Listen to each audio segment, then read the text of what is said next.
নমস্কার বন্ধুরা, কিচেন কর্চায় আপনাদের সকলকে স্বাগত জানাচ্ছি।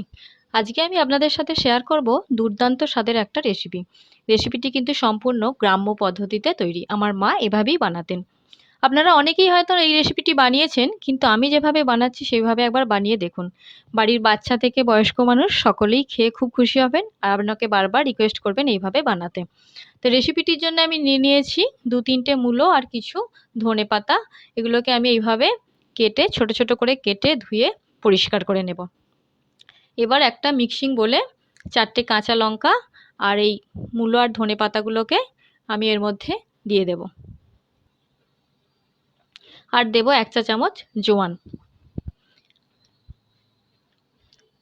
এবার এই সমস্ত উপকরণগুলোকে আমি ঢেকে একটা পেস্ট বানিয়ে নেব।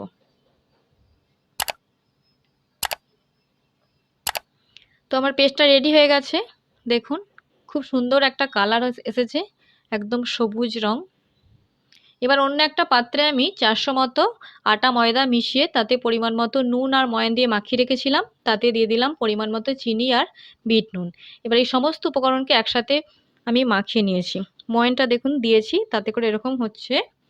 এবার এই পেস্টটা এর ওপরে দিয়ে এটাকে আমি ভালোভাবে মাখিয়ে নেব। আর দিয়ে দেব 1 চা চামচ ভাজা মশলা রেসিপিটি আমি অবশ্য আপনাদের পরে দেব।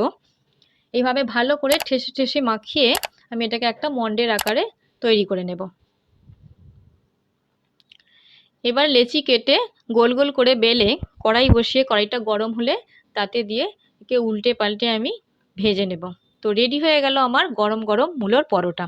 আমার এই রেসিপিটি যদি ভালো লেগে থাকে তাহলে অবশ্যই লাইক আর কমেন্ট করবেন, আর আমার চ্যানেলটিকে সাবস্ক্রাইব করে নেবেন এরকম নতুন নতুন রেসিপির আপডেট পাওয়ার জন্য।